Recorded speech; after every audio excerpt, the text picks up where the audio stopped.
What's going on, everybody? Today I'm doing a tutorial for this guy right here.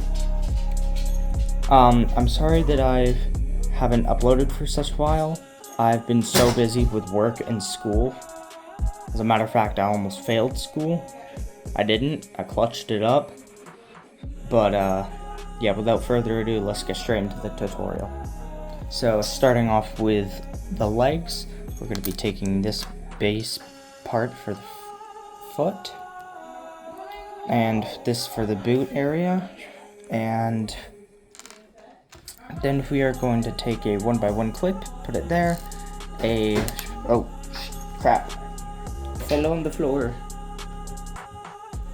I'm going to be taking one of these faucet pieces, a gray 1x1 brick stud thingy, 1x1 stud, another brick piece,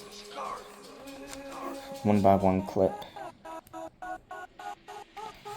and a roller skate piece. You want to have the half circle piece facing this way for this one, and then this is the other side, and then just take a bar, cut it a bit, and then, or you can use a T-bar, and then this is a Mecha Construx. They do make a actual Lego piece similar to this, and just put it on like so, and there you have, that's it for the legs. Moving up to the torso, this is a snot brick with a 1x1 stud.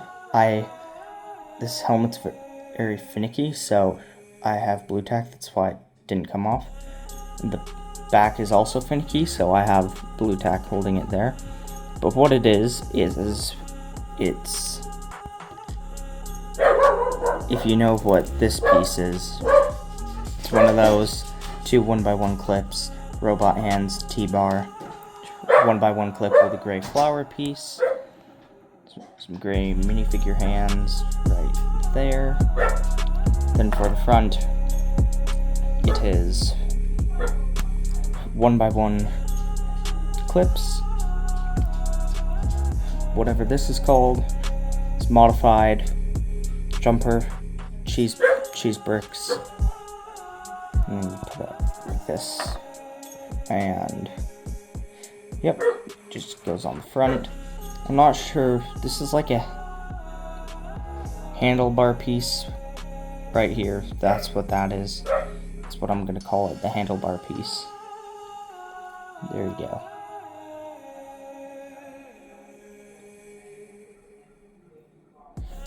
There we go. Moving to the arms now. Starting off the hands, you're gonna need a 1x1 clip, two gray hollowed out studs, a neck bracket, a robot hand, and just make sure that's snug. I'm not sure what to call this piece.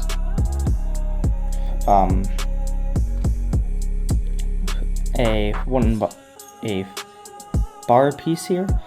I like calling this the lollipop, and then this is just a 1x1 stud. Put it on like so. Neck bracket, a modified jumper thingy, sorry for the screaming, a D-tile, and yeah, that's it. And then this is the other side. Now for the assembly. This is the finished product, and yeah, it's probably the most accurate power armor build. The shoulders are giving me more of a T65, because I used them for my T65 power armor build. I will have the link to that video in the comments if you guys want to check that video after this one. And yeah, I will see you guys in my next video. Peace.